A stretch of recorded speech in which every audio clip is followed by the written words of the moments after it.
men are probably the best-known UFO witnesses in history. Theirs was not an ordinary UFO sighting. Many people wanted to hear about it. The people themselves don't want to, they just are not seeking publicity, just want to relay their story to proper governmental authority. Sheriff's deputies went to the scene. There's no way of us determining whether anything landed here. What happens now? We're fixing to take them to Keesler Air Force Base right now. We're checking them for radiation, and they're going to check them over there. UFO investigators interviewed the men. Both of the men were able to be hypnotized. The experience, however, has been so traumatic that I thought it best that we go slow with this investigation. There's simply no question in my mind but that these men had a very trying experience.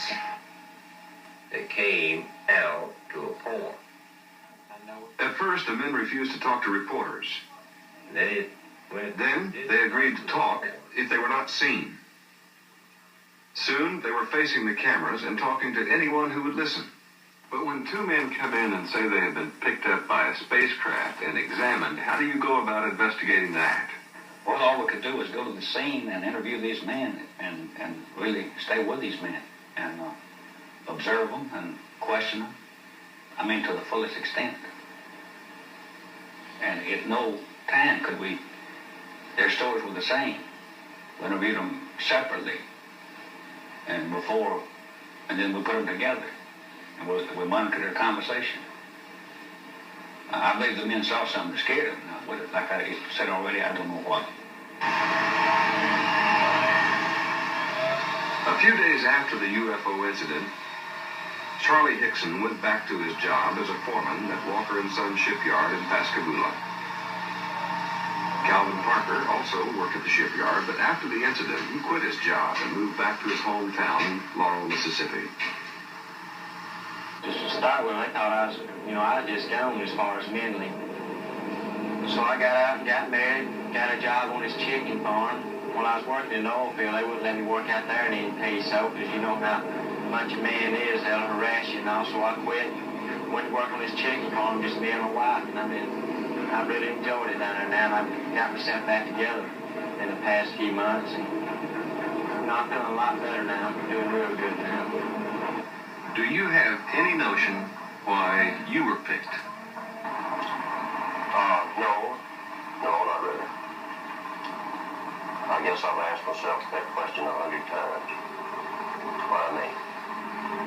It is, in my mind, a hoax that's been perpetrated on the American public. The story is so fantastic, it almost challenges one's credulity.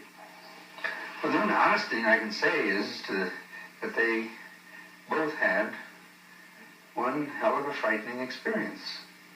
But whether it was a real nuts and bolts hardware, something absolutely tangible, I can't say, because when I was there, I looked around to see if there are any physical effects, as we have had in other cases, where the ground has been disturbed or tree branches broken. I could find no evidence, no physical evidence in this particular case. And yet, to them, I feel quite sure they weren't hoaxing or weren't lying. Things have been written, and many different stories have been told about what happened October 11th, 1973, on the banks of the Pascagoula River here in Pascagoula, Mississippi. We had encountered something that had to be from another world. Our government say. Mr. Hickson's record is a straightforward account of the story he has told so often during the last year. 200 million people get more involved with it. They shouldn't need to get to care what ourselves. Mr. Hickson is also writing a book and has taken a leave of absence from his job to work on it. You know, something will happen to all of us some of these days, and if something did happen to me, then there will be a record of what did happen to Calvin and me. I will announce Rennie Bradley, TV reporter on the scene, reports on UFOs. Okay, Rennie, and then you, like I said, we want the record sold, and then you'll introduce Mr. Hickson.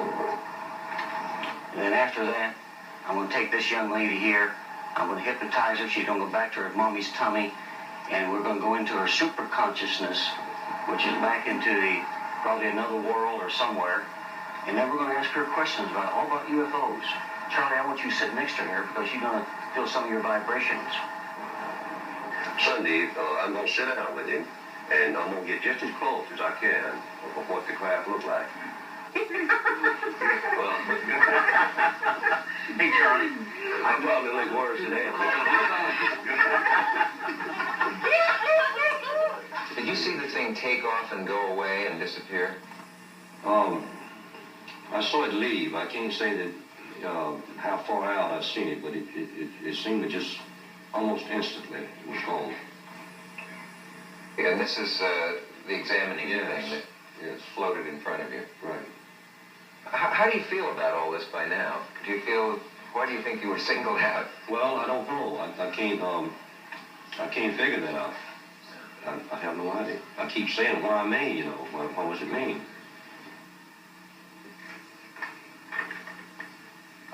Dear Mr. Hickson, we saw you on the Dick Cavett show, and we were fascinated by your experience.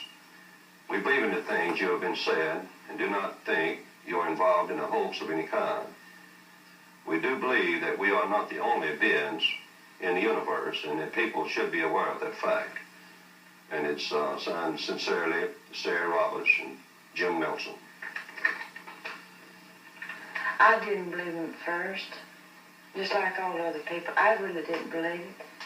But now I definitely believe every word he has spoken, because I have been through with what he has gone through with, you know, living with him. It's costing me a lot of time. It's actually cost me money. But I don't know. I just feel obligated now to let the entire world, if necessary, know that these things did happen to us, that it is true. He's a truthful man.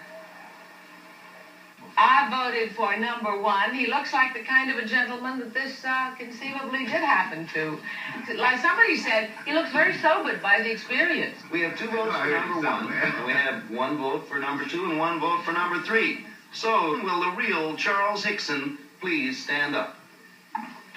Ah.